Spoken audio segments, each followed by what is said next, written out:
April 25 దేవుని వాగ్దానం.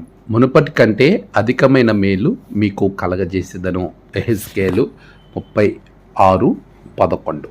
మన ప్రభువైన యేసుక్రీస్తు నామములో మీ అందరికీ శుభాలు తెలియచేస్తున్నాను. దేవుని మహాకృప వలన మనమందరం చాలా ఆనందంగా సంతోషంగా ఉండడానికి ప్రభువు చక్కటి సమయాన్ని మనకు అనుగ్రహించి ఉన్నారు.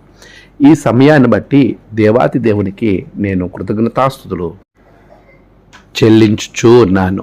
ప్రభు యొక్క మహా కృప మనలను ఎంతో బలపరుస్తుంది, ఆదరిస్తుంది. ఆయన ఇచ్చే వాగ్దానము మనలను ఎంతో ముందుకు నడిపిస్తూ ఉంది. ప్రియులరా, దేవుని యొక్క వాగ్దానం మనలను ఆశీర్వాదకరమైనటువంటి పరిస్థితుల్లోనికి నడిపిస్తుంది. ప్రభు ఇచ్చే మేలులు ఎలా ఉంటాయి అనంటే, తృప్తిపరచబడడం అనంటే మునుపటి మేలు కంటే అధికమైన మేలు దేవుడు మనకు అనుగ్రహిస్తాడు. ఆయనిచ్చే మేలు మనలను నూతనత్వంలోనికి నడిపిస్తాయి. ప్రతి విషయంలో కూడా మనలను ముందుకు ప్రోత్సహించేదిగా, విశ్వాసంతో మనలను బలపరిచేదిగా ఉంటాయి. ఈరోజు ప్రభు గడిచిన కాలంలో చేసిన మేలులను మనం జ్ఞాపకం చేసుకోవడం మాత్రమే కాదు, కానీ ఆ మేలుల కంటే అత్యధికమైన మేలులు దేవుడు మనకి రాబోయే తరంలో, రాబోయే దినాలలో బిడలకు చేయబోతా ఉన్నాడు. దేవుడు ఇచ్చే మేలు మనకి కంటికి కనపడవు, కానీ అవి మన మనస్సులకు, మన హృదయానికి అగోచరంగా ఉంటాయి. సమయానుకూలంగా ఆయన మనకు అనుగ్రహిస్తాడు. అయితే ఆయన బలిష్టమైన రెక్కల క్రింద మనమందరం దీన మనస్కులుగా ఉండాలి.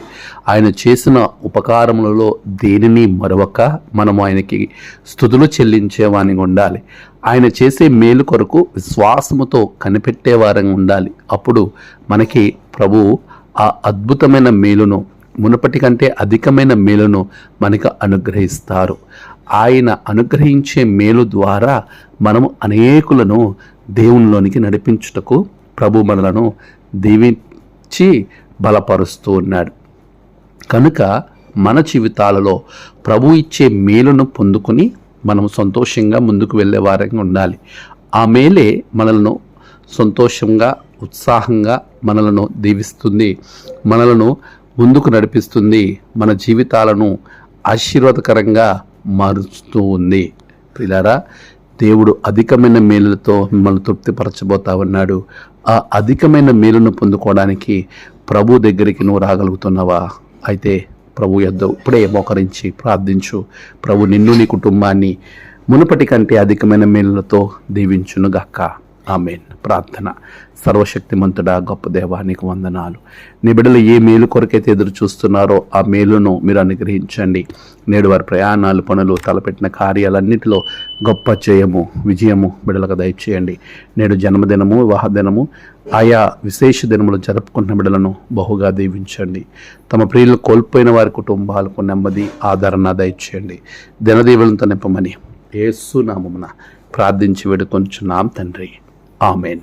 తండ్రి, కుమార, పరిశుద్ధాత్మ త్రియేక దేవుని దీవెన తోడుగా ఉండి నడిపించును గాక. ఆమెన్.